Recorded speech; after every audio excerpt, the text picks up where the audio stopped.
سەری ساڵی نوێی کوردی و بەهار و کەشوهەوایەکی پاکی ڕۆژانی هەینی، ئیدی گەشت و سەفرە و سەیران و قەرەباڵغی سەیرانگاکان. لەلایەکەوە خەڵکانێک لەسەر ڕێگاکان گۆشت و دار و مەقەڵی و خێوەت و پێداویستیەکانی دیکەی سەیران دەفرۆشن.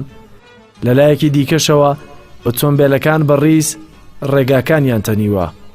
لە گۆشە و کەناری ڕێگاکان پۆل پۆل خێزان و ناوە ناوەش پۆلە گەنج بە سنگڵی هاتوون تا ڕۆژێکی پڕ لە بیرەوەری خۆش بە تەپ و دووکەڵی گۆشت برژاندن بەسەر بەرن. لە ناو خێزانێکی سلێمانیدا چەند هاوڵاتیەکی ئەمریکی بە جلوبەرگی کوردی بە زمانی کوردیەوە باس لە چێژی گەشت و گەڕان و تەبایی خێزانی کوردی دەکەن. دەڵێن سروشتی جوانی کوردستان شاخ و دەشت و دەری ئاسوودەی بە مرۆڤ دەبەخشێت. سلێمانی زۆر خۆشە لەبەرەوەی شاخەکان بە چوارداوری سلێمانی زۆر خۆش دیارە. هەروەها بە ڕای من خەڵکی سلێمانی زۆر میرهەبانن، خواردن لێرە زۆر بەڕاستی بەڵەزێتە.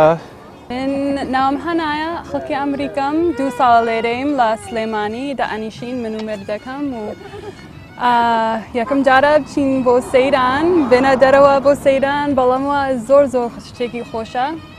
ئێمە سەیران ئەسڵ ناکەین لە ئەمریکا وەکو ئەمە و بەڵامەوە زۆر شتێکی گرنگە کە بە خێزان خەڵکی ئێرە چنە دەرەوە و بەیەکەوە کاتێکی خۆش بەسەرە بن.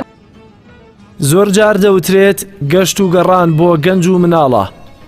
بە تەمەنەکانیش بەشێکن لە ئاوەدانی سەیرانگاکان کە هەندێکیان لەسەر کورسیەکەوە سفرەی خێزانەکانیان ڕازاندووەتەوە. سەردەبی ئەوسا سەیران نەبوو بە قوربان، ئیسا خۆشە سەیرانە. هەی نەبوو ئەوساگە خەریکی دەستکەنە و درە و گێرە و کێشە و ئاو هاوردن و ئەوە بوو. لە ماڵەوە زیاتر ئافرەت ئەرکی لەسەر شانە بەسکە یەچی تێ دەرەوە پیاو زیاترە. پیر و گەنج و ژن و منداڵ، ئافرەتانی باڵاپۆش و ئەوانی دیکەش بە یەکسانی مافی گەشت و گەڕانیان هەیە. بەڵام هۆڕین لێدان و تەپوتۆزی ئۆتۆمبیل و زۆر جاریش دەنگی بەرزی گۆرانی و زرمەی ڕیزی هەڵپەرکێ و گرمەی دیجەی ئەوانی هەراسان کردووە. فڕێدانی پاشماوە و خاشاکی دوای سەیرانیش دیمەنێکی لە سەیرانگاکاندا بەجێشتووە کە لە وێرانە دەچێت. نەخێر بە بڕوای من ئەگەر تۆ خوای گەورە لە خۆ ڕازی کرد و دڵی ماڵ و مناڵت خۆش کرد لەم دەشتە ئیتر هاتیتە دەرەوە بۆ دڵخۆشی خۆ سروشتی دنیات بینیترەوە هەموو خۆشیەکە. بۆ نمونە ئەگەر دەنگی بەرزی ئەوانی پەنات حساب بۆ تۆ نەکەن زۆر نزیک بن لێتەوە ئەوەیە ناخۆشە. ئەگینا هەر کەسێ بۆ خۆی بێ بە ئاسایی خۆشە بێت. ئێستا لێرە دانیشتوین دووسێ عایلن بەیەکۆ دانیشتوین بۆ نمونە ینی هەندێک کەسیەتە لاتە ئیسعاشتەکە یا بە سەوتی گۆرانیە یا بە سەوتی سیارەیە ئەوانە ئینسانی ئیزعاجەکات.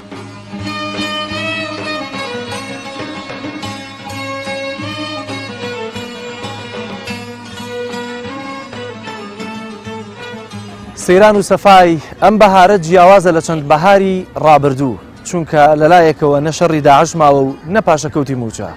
پاراوی ئەم بەهارە و بە تایبەتی جوانی سروشتی کوردستانیش پاساوێکی و تۆی بۆ چێژ وەرنەگرتن لە سەیرانگەکان و ئەم بەهارە نێشتوێتەوە.